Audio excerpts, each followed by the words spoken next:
महर्षी चरक औद्योगिक प्रशिक्षण संस्था, बदनापूर, जिल्हा जालना. मी बालाजी मुंडे, फिटर इन्स्ट्रक्टर.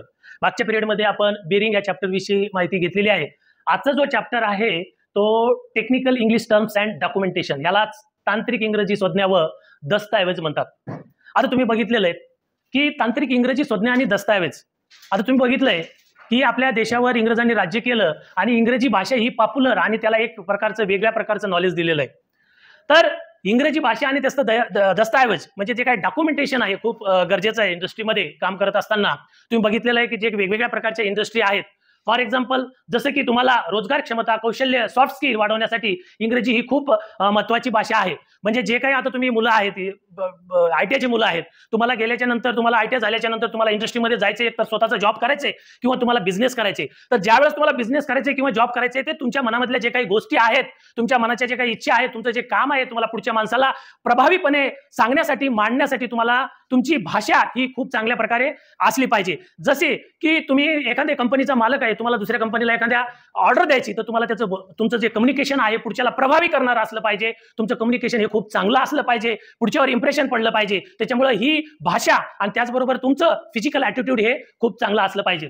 याचबरोबर तुमची जी काही रोजगार क्षमता, कौशल्य, एम्प्लॉयबिलिटी स्किल जसं म्हणतो, ज्या प्रशिक्षणाला त्यांना भाषा समजणे, वाचणे, लिहिणे, बोलणे यासारखी कौशल्य अवगत आहेत, त्यांना नोकरी धंदा करण्याची चांगली संधी आहे. तुम्ही बघितले ना, तुम्हाला परदेशामध्ये जर जायचं असेल तर तुम्हाला इंग्लिश लँग्वेज येणं, जपानी लँग्वेज येणं ही खूप गरजेची आहे. तुमचं भाषण, तुमचं संभाषण कौशल्य कसं हे खूप महत्वाचं असतं. त्याचबरोबर त्या इंडस्ट्रीमध्ये जे काही डॉक्युमेंटरी आहे ती पण तुम्हाला करणे खूप गरजेची असते. यामध्ये जे सॉफ्ट स्किल आहे, सॉफ्ट स्किलमध्ये इंटरनेट आणि इलेक्ट्रॉनिक्स मीडियाद्वारे तुम्ही इंडस्ट्रीमध्ये जे काही तुमचं डॉक्युमेंटेशन आहे ते तुम्ही तयार करू शकता, ती सांभाळून ठेवू शकता. यामध्ये स्पर्धात्मक वातावरणात टिकून राहण्यासाठी तुम्हाला सॉफ्ट स्किल, तुमचं कम्युनिकेशन स्किल हे खूप महत्वाचं आहे. संवाद व संभाषण कौशल्य हे चांगलं असलं पाहिजे. त्याचबरोबर इंग्रजांनी 19व्या शतकात व 20व्या शतकात सुरुवातीला इंग्रजांनी जगावर राज्य करून औद्योगिक प्रगती बरोबरच इंग्रजी भाषेला श्रीमंत बनवलेलं आहे. आज बघितलेलं तुम्हाला नवीन टेक्नॉलॉजीचा जर तुम्हाला वापर करायचे, सोशल मीडियाच्या माध्यमातून किंवा कुठल्या इंटरनेटच्या माध्यमातून, तुम्हाला इंग्रजी ही भाषा आलीच पाहिजे. इंग्रजी भाषा आली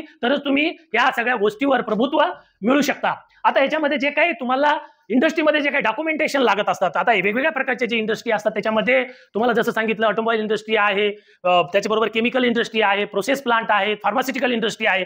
ह्या इंडस्ट्रीमध्ये जे काही तुमचं प्रोडक्शन करत असताना, मॅन्युफॅक्चरिंग करत असताना तुम्हाला डॉक्युमेंटेशन खूप महत्वाचं असतंय.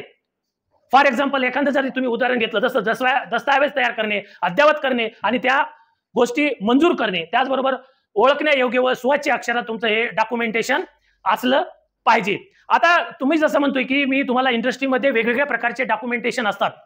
यामध्ये प्रोसेस चार्ट आहे, ऑपरेशन चार्ट आहे आणि फ्लो चार्ट आहे. आता प्रोसेस चार्ट म्हणजे काय की जी काही इंडस्ट्री आहे, कुठली बी इंडस्ट्री आहे, तर ती इंडस्ट्री कशी चालती, त्याची प्रोसेस कशी होती, म्हणजे जॉब पहिल्यापासून ते दुसऱ्या जॉब पर्यंत तो कसा चालतो, त्याची प्रोसेस कशी आहे, त्यामध्ये प्रोसेस चार्टमध्ये त्याचा पूर्ण लेखाजोखा आलेला आहे. ऑपरेशन चार्ट आहे म्हणजे एखादा जॉब आहे त्याच्यावर पहिलं ऑपरेशन कोणतं करायचं, दुसरं कोणतं करायचं, तिसरं कोणतं करायचं, हे एक तसा आपल्याला एक चार्ट दिलेला असतो. त्याच्यानुसारच आपल्याला त्या गोष्टी कराव्या लागतात. त्याच्यानंतर त्याचा आहे फ्लो चार्ट, म्हणजे जे काम करण्याची आपली जी पद्धत आहे सुरुवातीपासून शेवटपर्यंत, ती सायमल्टेनियसली आपल्याला त्यांनी जसं सांगितलेलं आहे त्या पद्धतीनेच आपल्याला त्या गोष्टी इंडस्ट्रीच्या रूल्स अँड रेग्युलेशन नुसार कराव्या लागतात.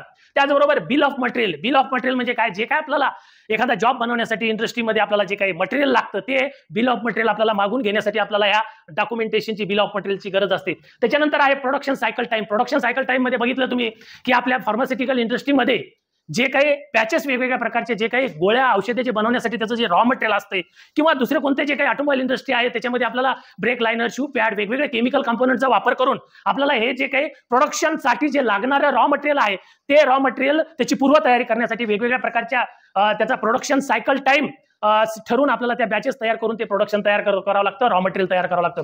त्यानंतर आहे प्रोडक्टिव्हिटी रिपोर्ट, म्हणजे जे प्रोडक्टिव्हिटी म्हणजे काय, उत्पादन क्षमता, जी आपली कंपनीमध्ये की 8 तासामध्ये आपलं किती प्रोडक्शन झालं पाहिजे ती आपल्याला प्रोडक्टिव्हिटी रिपोर्ट वरून त्या आपल्याला लक्षात येतं. मॅन्युफॅक्चरिंग इन्स्पेक्शन रिपोर्ट, इन्स्पेक्शन म्हणजे काय की जे काय तुमच्या इंडस्ट्रीमध्ये जे प्रोडक्शन मॅन्युफॅक्चरिंग केलेलं आहे ते क्वालिटी डिपार्टमेंटला इन्स्पेक्शन केलं जातं त्या प्रोडक्टचं, म्हणजे जे तुम्ही जॉब बनवलेले आहेत ते किती रिजेक्ट आहेत, किती ओके आहेत ॲज पर ड्रॉइंग नुसार, ते आपल्याला मॅन्युफॅक्चरिंग इन्स्पेक्शन रिपोर्ट मध्ये दाखवलं जातं. आता जो जॉब कार्ड आहे, जॉब कार्ड म्हणजे काय की एखादा जॉब बनवलाय आपण, त्याच्यावर कोणकोणते ऑपरेशन घ्यायचे, जसं लेथ मशीन आहे, लेथ मशीनच्या जॉबवर आपण कोणकोणते करू शकतो, त्याच्यामध्ये आपल्याला फेसिंग आहे, टर्निंग आहे, स्टेप टर्निंग आहे, त्याचबरोबर ड्रिलिंग आहे, बोरिंग आहे, या वेगवेगळ्या प्रकारचे जे ऑपरेशन आपल्याला स्टेप बाय स्टेप करायचे असतात ते आपल्याला जॉब कार्डवर लिहायचे असतात. त्यानंतर बॅच प्रोडक्शन आणि रेकॉर्ड फॉर्मॅट, म्हणजे जसं मी तुम्हाला सांगितलं की जे केमिकल इंडस्ट्री आहेत त्याच्यामध्ये फॉर्म्युलेशन बनवून आपल्याला वेगवेगळ्या प्रकारचे रॉ मटेरियल तयार करायचं असतं आपल्याला, जे पुढच्या गोळ्या औषध बनवण्यासाठी. तर त्यामध्ये बॅच प्रोडक्शन त्याचा रेकॉर्ड ठेवणं हे आपल्याला गरजेचं असतं. त्याचबरोबर मेंटेनन्स फॉर्मॅट, आता जे काही इंडस्ट्रीमध्ये वेगवेगळ्या मशीन्स आहेत त्याच्यामध्ये दोन प्रकारचं मेंटेनन्स केलं जातं, एक प्रिव्हेंटिव्ह मेंटेनन्स, त्याचबरोबर तुमचं डेली मेंटेनन्स, बरोबर आहे, आणि रुटीन मेंटेनन्स म्हणतो आपण त्याला. तर प्रिव्हेंटिव्ह मेंटेनन्स म्हणजे कुठलीही मशीन आली, जसं आपलं शरीर आहे, आपल्या शरीराला सुद्धा मेंटेनन्स करणं म्हणजे व्यायाम केलं तर आपण तंदुरुस्त राहू, तसं मशीनला सुद्धा 8 दिवसाला, 15 दिवसाला, महिन्याला जे काही मेंटेनन्सचा शेड्यूल आहे त्या मशीनचा शेड्यूल आपल्याला तयार करून त्या मेंटेनन्स, त्या रेग्युलर त्या मशीनचं मेंटेनन्स करावं लागतं. त्याच्यानंतर क्लिनिंग फॉर्मॅट, जसं आहे इंडस्ट्रीमध्ये आपल्याला क्लिनिंग खूप महत्त्वाची आहे. आपल्या घरची क्लिनिंग असो, इंडस्ट्रीची क्लिनिंग असो, आपल्या संस्थेमधली क्लिनिंग असो, की आपल्या जे काही संडास बाथरूम आहेत की आजच्या डेटला 1 तारखेला जर क्लिनिंग झाली असेल तर तो जर आपल्याला जो क्लिनिंग फॉर्मॅटमध्ये त्याच्यावर जर या डेटला आज संडास बाथरूमची क्लिनिंग झालेली आहे किंवा रूमची क्लिनिंग झालेली आहे ते रेकॉर्ड जर ठेवलं आणि पुढच्या कितव्या तारखेला आपण ती क्लिनिंग केलेली आहे त्याचं रेकॉर्ड जर ठेवलं तर आपल्याला लक्षात येतं की आपण महिन्यामधून संडास बाथरूमची क्लिनिंग किती केलेली आहे. म्हणजे हे रेकॉर्ड प्रत्येक इंडस्ट्रीमध्ये, कुठल्या इंडस्ट्रीमध्ये रेकॉर्ड सांभाळणं किती गरजेचं आहे आणि किती महत्त्वाचं आहे. बघितलं ना, आपला जो काही दैनंदिन हिशोब आहे हे पण आपण रेकॉर्ड करून जर ठेवला तर आपल्याला कळतं की आपला खर्च किती झालेला आहे, कुठं पैसे वाया गेलेले आहेत, काय नाही. या सगळ्या गोष्टी आपल्याला इंडस्ट्रीमध्ये मेंटेन कराव्या लागतात. तर मला असं वाटतंय की तुम्हाला जे काही मी जे टेक्निकल तांत्रिक इंग्रजी आणि दस्तऐवज याबद्दल माहिती सांगितली असेल तर ती समजली असेल. धन्यवाद.